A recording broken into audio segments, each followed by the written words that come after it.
तो भारत की महानता की पताका और श्री राम जन्मभूमि की पताका एक साथ आनी थी।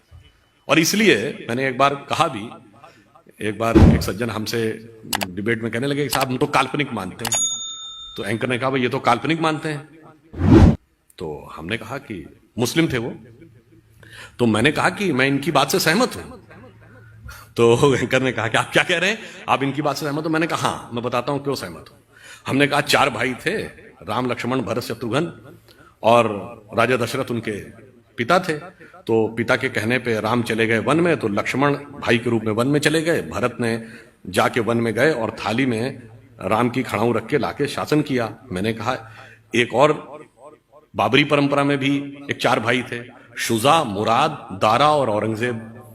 मैंने कहा एक ने बाकी 3 का कत्ल कर दिया, बाप को जेल में डाल दिया, और इतने से भी उसे संतोष नहीं हुआ, अपने सगे बड़े भाई दारा शिकोह का सर काटकर थाली में सजाकर जेल में बंद अपने बाप के पास भेजा। तो मैंने कहा जिन्होंने थाली में भाइयों के कटे हुए सर देखे हों, उन्हें थाली में रखी हुई भाइयों की खड़ाऊ कल्पना ही लगेगी, इसमें इनका कोई दोष नहीं।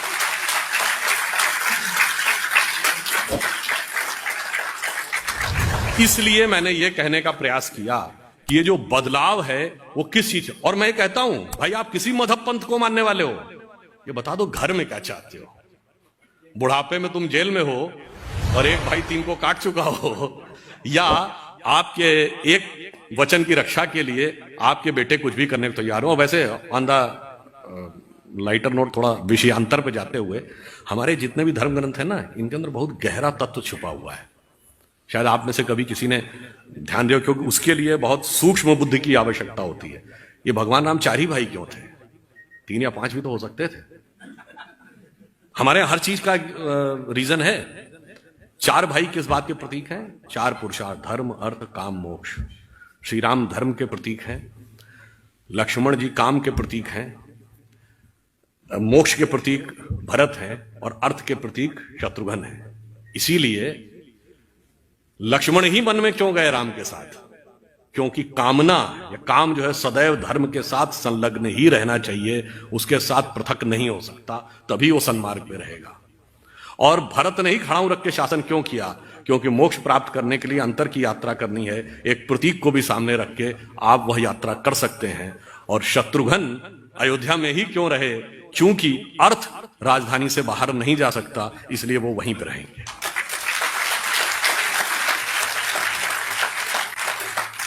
हर चीज का अपने यहां एक आधार है। अब एक और बात मैं कहता हूं, रामायण में 3 स्त्री पात्र हैं जिनको एक न एक अवसर पे दंड हुआ है।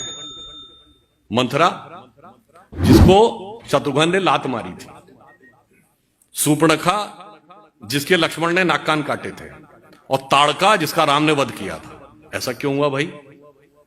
What is the reasoning behind? मैं इसलिए कह रहा हूं चूंकि आप लोग प्रभु, everything is having a reasoning. कारण क्या है? मंथरा लोभ की प्रतीक थी, तो अर्थ जब लोभ का दमन करेगा या उसका तिरस्कार करेगा तब वह धर्म सम्मत होगा। सूर्पणखा वासना की प्रतीक थी, तो काम जब वासना को विद्रूप करने में सफल होगा तब वह धर्म के साथ होगा। और ताड़का अहंकार और शक्ति की प्रतीक थी, उसका तो साक्षात संहार ही होगा और वह धर्म ही करेगा। इसीलिए आपने शायद कभी ध्यान न दिया हो, राम रावण का संघर्ष होता है तो रावण के 10 ही सिर क्यों थे? 5 या 15 क्यों नहीं? 20 या 25 क्यों नहीं? और एक सिर कटता था, दूसरा काहे उगाता था? उसका कारण यह है। और अगर रावण के 10 सिर थे तो रावण का नाम दशानन क्यों था? 10 मुख वाला। उसको 10 शीश, 10 ग्रीव, 10 कंधर, 10 उदर, कुछ भी कह सकते थे। उसका कारण यह है कि 10 की संख्या के पीछे लॉजिक यह है कि हमारे शरीर में 10 इंद्रियां होती हैं। दशानन यानी 10 इंद्रियों की बहिर्मुखी पिपासा, the extrovert tendency of all the 10 senses. और जब भगवान एक सर काटते थे दूसरा उगाता था, इसका मतलब किसी इंद्रिय की एक इच्छा पूरी करिए, immediately it gets replaced by other, even God can not stop it. इसलिए राम उस रावण को मारने यानी धर्म का तत्व उस 10 इंद्रियों की बहिर्मुखी पिपासा को नष्ट करता है, पर वो उत्पन्न कैसे होता है? राम के पिता क्या नाम है? जब दसों इंद्रियों को रथने की क्षमता आती है तो हृदय में वह तत्व उत्पन्न होता है जो दसों इंद्रियों की बहिर्मुखी पिपासा को नष्ट करता है। इसलिए रामायण की कथा हमारे अंदर भी घटित होती है।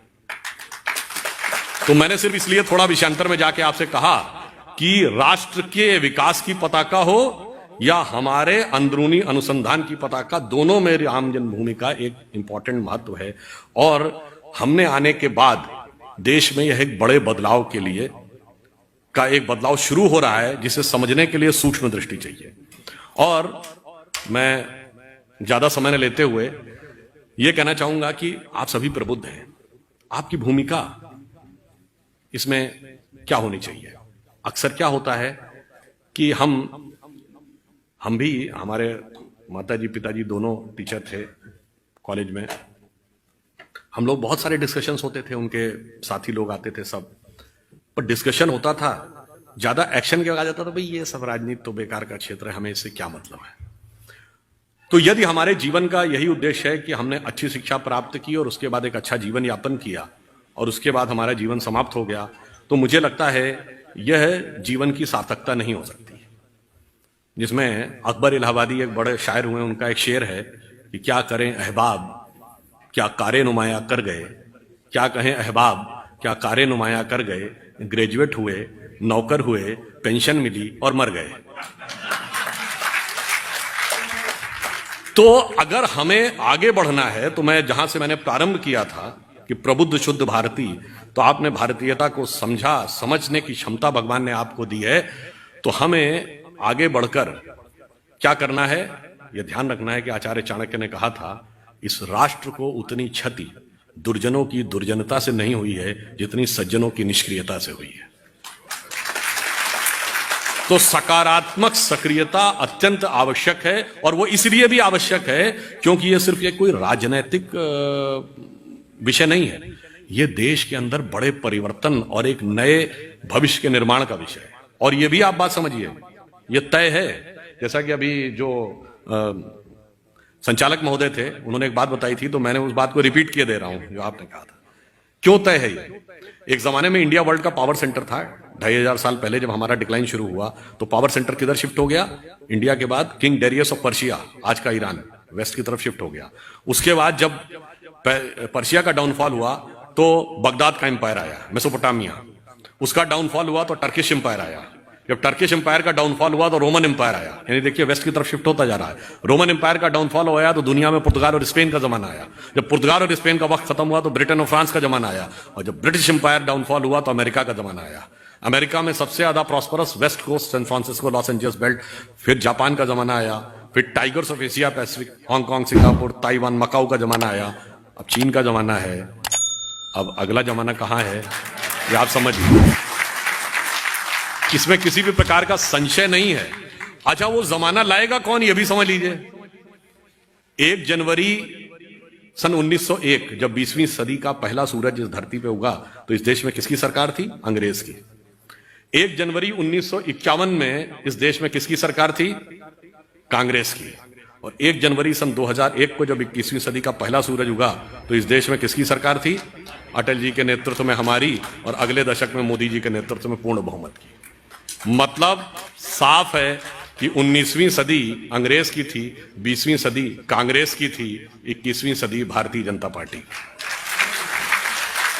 तो अब आप ये मान लीजिए कि एक तो आपको पूरे अर्थ के रोटेशन से समझ में आ गया कि वक्त हमारा ही आने वाला है, और उस आने वाले वक्त में हमें कौन ले जाने वाला है यह भी आप अच्छी तरह समझ लीजिए। और कैसे, इसमें एक बात और अंत में जोड़ देता हूं। देखिए कई बार क्या होता है, कितना भी आप बौद्धिक डिस्कशन कर लीजिए और आप पढ़ लीजिए, जब तक आप साक्षात नहीं देखते आपको विश्वास नहीं होता है। गीता का इतना बड़ा उद्देश्य भगवान कृष्ण ने दिया, तो क्या अर्जुन को उसके बाद भी कॉन्फिडेंस आ गया था? अर्जुन ने समझा महाराज वो तो ठीक है, मगर कैसे इनको जीत पाऊंगा मैं? तो भगवान ने विराट रूप दिखाया था और कहा था देखो ये तय है, तुम्हें शासन करना है और ये भूमि पे पड़े होंगे। तो अर्जुन ने कहा महाराज जब ये तय है तो फिर काहे बात का खून खराबा करना, आप पलक झपकाइए, मैं यहां बैठा हूंगा और ये नीचे होंगे। तो भगवान कृष्ण ने कहा तय तो है, मगर मिलेगा कर्म के सिद्धांत के अनुसार ही। और भगवान ने विराट रूप अर्जुन को दिखाया था और एक बार विकराल रूप दुर्योधन को दिखाया था। वो भी मैं संदर्भ में बता देना चाहता हूं। आजकल बहुत चर्चा होती ना कि हिंदुत्व मतलब बोको हराम, ISIS, और हिंदुत्व अलग है। इसके व्याख्यान करता, प्रवचन करता बहुत सारे उत्पन्न हो गए। तो मैं बताना चाहता हूं, भगवान श्री कृष्ण हिंदू भी हैं, हिंदू धर्म के भी प्रतीक हैं, वही तत्व है, और हिंदुत्व भी वो है। क्या है वो? जब बाल कृष्ण के रूप में मक्खन खाते हुए घूमते हैं तो भी वो वही ब्रह्म है। कौन ब्रह्म है? वही ब्रह्म है जिनके लिए रसखान ने लिखा है, जाहि अनादि अनंत अखंड अछेद अभेद सुवेद बतावें, और ताहि अहीर की छो हरियां छछियाबर छाछ पे नाच नचावे। वो मोहक बालक भी वही साक्षात ब्रह्म है। और जब अन्याय होता है, अन्याय क्या था कि जब दुर्योधन के पास प्रस्ताव लेके भगवान कृष्ण गए तो उन्होंने कहा पांडवों की तरफ से कि न्याय तो कहता है कि मुझे आधा राज्य दो, पर 5 गांव भी दे दो तो मैं शांति से बैठ जाऊंगा। दुर्योधन ने कहा सुई की नोक के बराबर भी नहीं दूंगा। यह अन्याय की पराकाष्ठा थी। जब यह अन्याय की पराकाष्ठा हो जाती है तो वही बाल मोहक स्वरूप के जो ब्रह्म थे उन्होंने दूसरा स्वरूप दिखाया, और तब भगवान ने अपना विकराल स्वरूप दिखाया। और उन्होंने दुर्योधन से कहा, देख, दिनकर ने अपनी कविता में लिखा है, द्रगहो तो दृश्य अकांड देख, मुझमें सारा ब्रह्मांड देख, नभ में ये कुंतल जाल देख, पग के नीचे पाताल देख, गत और अनागत काल देख, मेरा स्वरूप विकराल देख।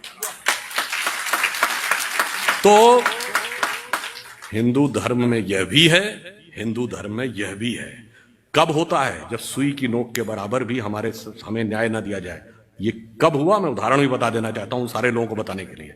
1986 शाबानो केस, सुप्रीम कोर्ट का जजमेंट पलट दिया जाता है। क्यों? तत्कालीन भारत सरकार ये स्टैंड लेती है कि मजहबी मामला है, मजहबी मामले में कोर्ट का दखल सुई की नोक के बराबर भी नहीं होगा। अगर कुछ कह दिया तो पार्लियामेंट संशोधन करके पलट देगी। और अगले वर्ष जब श्री राम जन्मभूमि का विषय आता है तो कहते हैं भगवान कहां पैदा हुए, इसमें तुम्हारा सुई की नोक के बराबर दखल नहीं होगा। अदालत में साबित करना पड़ेगा, कागज और सबूतों पे साबित करना पड़ेगा। और इतना ही नहीं था, यह भी साबित करना पड़ेगा कि यही अयोध्या थी कि नहीं। यह भी साबित करना पड़ेगा कि राम भी हुए थे कि नहीं, या उनके एक नेता ने बोला था 10,000 कमरे थे तो इसमें हुए थे कि नहीं। यह वहां न्याय की पराकाष्ठा थी। इसलिए फिर वह हिंदुत्व भी दिखाना पड़ता है। और ऐसा नहीं कि यह कोई 100 साल पुरानी बात है। यह भी मैं कह देना चाहता हूं, ये तो छत्रपति शिवाजी महाराज ने हिंदवी स्वराज्य और हिंदू पद पातशाही स्थापित किया था, और जिसके लिए कविराज भूषण ने लिखा था, वो कहते ना हिंदुत्व शब्द पहले नहीं, उन्होंने लिखा, राखी हिंदुवानी हिंदुआन का तिलक राख्यो, स्मृति पुराण राखो वेद धुन सुनी में, और शाही के सपूत शिवराज शमशीर तेरी, दिल्ली दल दाब के दीवाल राख्यो दूनी में। आजकल होते तो शायद उनको कहना पड़ता इटली दल दाब के दीवाल राख्यो दूनी में। खैर, मैं अंत ये करके कहने का प्रयास करूंगा कि जब भगवान ने विराट स्वरूप दिखाया तो दिखा दिया था ना कि यह तय है। वह अर्जुन से क्या कहा? बस कर्म करो, तय तो यह है। उसी प्रकार से भारत का भविष्य तय है। भारत का भविष्य किस रास्ते से जाना वो भी तय है। बस आपको क्या करना है, सही चीज पे उंगली की दिशा तो भगवान ने दिखा दी है, आपको अब उस उंगली का सही प्रयोग करना है।